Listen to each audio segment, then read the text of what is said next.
We have a business in Omaha, some of you may have heard of. It's the largest home furnishing store in the world. In Omaha, which only has a SMSA of 650,000 people. It's on 72 acres. It does $325 million in one location, which happens to be $500 for every man, woman, and child in the SMSA, but it draws from beyond that. That business comes about, or has resulted from an investment of $500 in 1937 by a woman who walked out of Russia in 1921. She walked out, got on a peanut boat, landed in Seattle with a tag around her neck. She couldn't speak one word of English. The American Red Cross looked at the tag and said Fort Dodge, Iowa. They got her to Fort Dodge, Iowa. She couldn't pick up the language. She was there 2 years. She said she felt like a dummy. So she came to Omaha because there were other Russian Jews there and she'd at least have somebody to talk to. Her little girl started school, Frances. Frances would come home at night and teach her mother the words she learned in school that day. That's how this woman, Rose Blumkin, learned the English language, but from her daughter from kindergarten on, teaching her the words. She brought 7 siblings over from Russia, one at a time, $50 every time she saved $50. She sold used clothing and other works.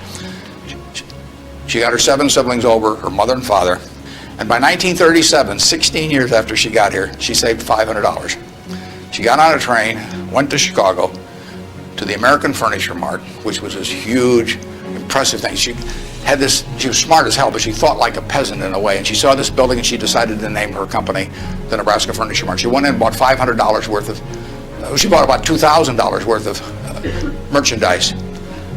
All the way back to Omaha, she worried because she thought, I owe $1,500, and she only had a $500 equity. So she got to Omaha. She took the bed, the sofa, the refrigerator out of her own home to sell fast so she could get the money so she could pay on time. She took that business and built it from that start. No one would sell to her. She went into court 4 times because the carpet manufacturers tried to keep her from selling at a discount, and she went into court and told the judge, because she figured out ways to buy this stuff in various nefarious ways from had other people buy it for her, and she said, look, I pay $3 a yard for this carpet. Brandeis sells it for $6.98. She says, I sell it for $3.98. Just tell me, Judge, how much you want me to rob people. She defended herself. Papers wrote it up. The judge bought carpet from her the next day. I mean, it was marvelous.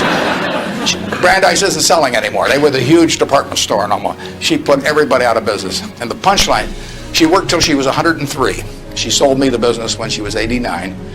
And she didn't have an audit. I went out to see her on one afternoon. I took a check out with me because I knew she wanted to do something. And I said, Mrs. B, here's the money. I said, I don't need an audit. Just tell me whether you owe any money. And she said, I've never owed any money since I owed those guys back in 1937. And she said, it's all free and clear. She'd never seen a balance sheet.